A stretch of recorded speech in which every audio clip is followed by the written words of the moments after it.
Hello viewers, welcome to Maritta's creative food. இன்றைக்கி நம்ம பார்க்க போகிறது தயிர் வடை.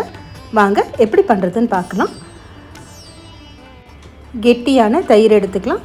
அதுக்கப்புறம் இஞ்சி, பச்சை மிளகாய், புதினா, கொத்தமல்லி, கருவேப்பிலை இது மூணையுமே நம்ம எடுத்து வச்சுக்கலாம்.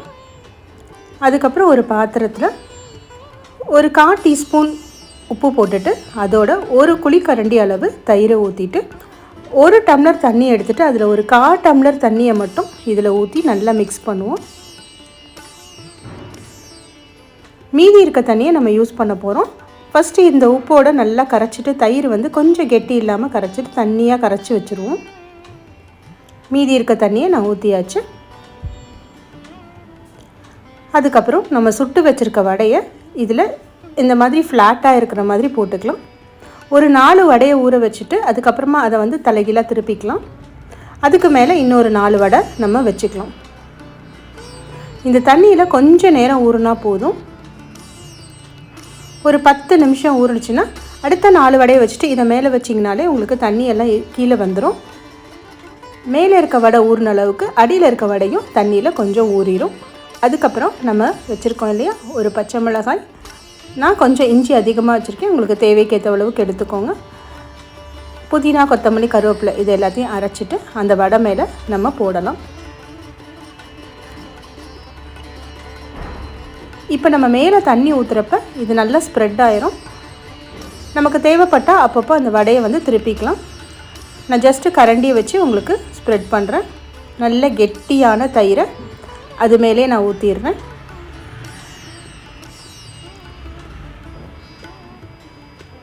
உப்பு இது மேலே போட வேண்டாம். நம்ம மிக்சியில் அரைச்சோம் இல்லையா, அதிலே கொஞ்சம் உப்பு போட்டு நம்ம அரைச்சிட்டு அதை ஊற்றிக்கலாம்.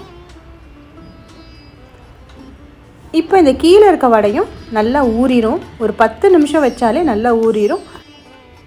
நம்ம இந்த மிக்சரை மிக்ஸ் பண்ணுறதுக்குள்ளார கீழே இருக்க வடை நல்லா ஊறிடும். தேவைப்பட்டால் வடையில் ஏற்கனவே உப்பு இருக்கும், லைட்டாக தயிரில் கொஞ்சம் உப்பு போட்டிருக்கோம், தேவைப்பட்டால் இன்னும் கொஞ்சம் உப்பு போட்டு அந்த மிக்சி கடைசியில் இருக்க அந்த மசாலா வரைச்சி இதில் ஊற்றிடுங்க. அதுக்கப்புறம் தாளிக்கிறதுக்கு கடுகு, உளுத்தம்பருப்பு, ஒரு 2 வெந்தயம், அதுக்கப்புறம் ஒரு வரமிளகாய் இதை போட்டு நம்ம அடுப்பில் வச்சு தாளித்து இந்த வடையில் நம்ம போட்டுடலாம். இதுக்கப்புறம் தான் நம்ம இதை மிக்ஸ் பண்ண போகிறோம். லைட்டாக வடையை திருப்பி விட்டு வடை உடையாமல் அப்படியே திருப்பி விட்டு பண்ணோம்னா நமக்கு நல்லா வடையில் எல்லா பக்கமுமே அது மிக்ஸ் ஆகிடும். அவ்வளோதான், நம்ம வடை ரெடி ஆகிடுச்சு. நல்ல க்ரீனிஷாக, ரொம்ப டேஸ்ட்டாக, அந்த இஞ்சி பூண்டு உப்பு எல்லாமே உங்களுக்கு கரெக்டாக இருக்கும். அப்போ தான் உங்களுக்கு வடை நல்ல டேஸ்ட்டாக இருக்கும். மிளகு நான் கொஞ்சம் ஆட் பண்ணியிருக்கேன். தாளிக்கிறப்ப மிளகு கொஞ்சம் போட்டுக்கலாம். இது ஆப்ஷனல் தான், உங்களுக்கு தேவைப்பட்டால் நீங்கள் மிளகு போட்டுக்கலாம்.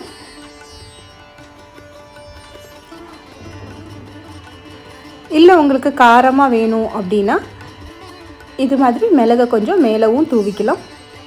உங்கள் காரத்துக்கு ஏற்ற மாதிரி பச்சை மிளகாய், இஞ்சி, மிளகு எல்லாத்தையும் கரெக்டாக சேர்த்துக்கோங்க. நான் ஒரு பச்சை மிளகாய், இஞ்சி கொஞ்சம் ஜாஸ்தியாக சேர்த்துருக்கேன், மிளகு கொஞ்சம் மேலாக தூவியிருக்கேன். 2-3 முழு மிளகை நான் போட்டிருக்கேன். அவ்வளோதான், நம்மளோட தயிர் வடை ரொம்ப ஹெல்த்தியான, ரொம்ப டேஸ்டியான தயிர் வடை அழகாக உடையாமல் நமக்கு வந்திருக்கு. ரொம்ப சாஃப்டாக இருக்கும். சாப்பிட்டு பாருங்கள், மறக்காமல் செஞ்சு பாருங்கள். லைக், சப்ஸ்கிரைப், ஷேர் பண்ணுங்கள். தேங்க்ஸ் ஃபார் வாட்சிங்.